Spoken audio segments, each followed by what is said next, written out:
Okay, so in this video guys, ay gagawa ako ng simpleng Caesar salad. So what I'm going to use is ito. Binili ko lang ito guys sa Balintawak Market, 17 pesos lang. Diba? So cheap. Kung bibili ka nito sa supermarket, inside the mall, this will cost you mga 60 patas. Okay? So very cheap when you buy in public market. And this is what I'm going to use, mayonnaise. Heinz mayonnaise. And I will be going to put chia seeds. And last but not the least, I have here the cheese, okay?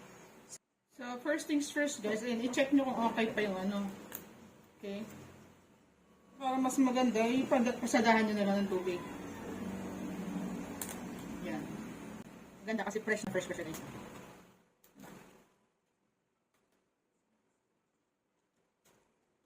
Kasi, nakakaba pag nakaka-high blood. Yan. Hugasan ko yan guys, para sigurado. Imumukbang ko ito guys ha. Diba? Lettuce. Walang sayang guys. That's sila okay. Look. Diba?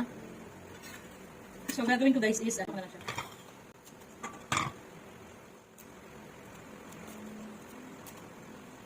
Super fresh pa siya guys. Diba?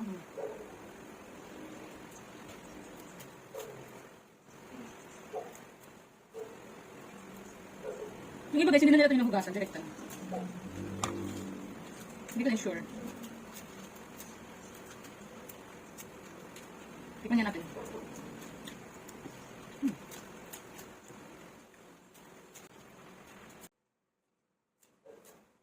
Ang alam ko guys, binababad na to sa isang liquid na panglinis talaga. Yung buo lang siya. Kasi hindi mo na siya huhugasan pag Diba?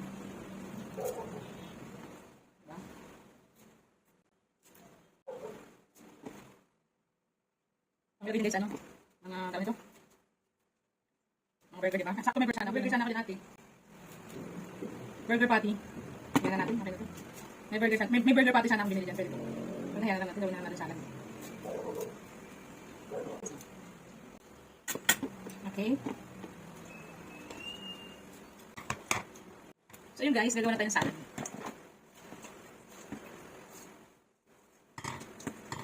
Tapos, lagyan natin ng mayonnaise. Gamit ko guys sa mayo Heinz.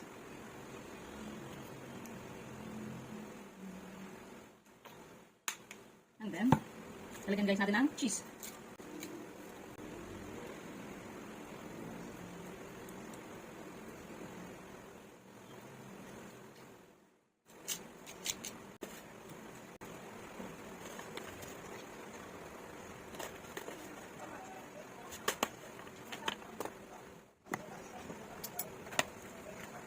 There's still a big one here. Nakapis.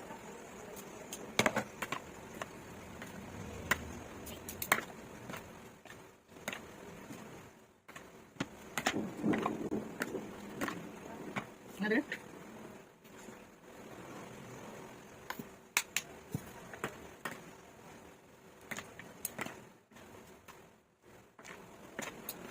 Yes, it's on.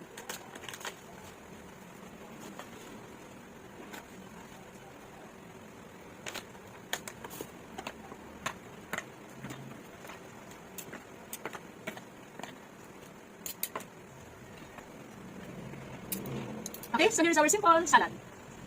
Caesar salad, okay? Bye, thanks for watching.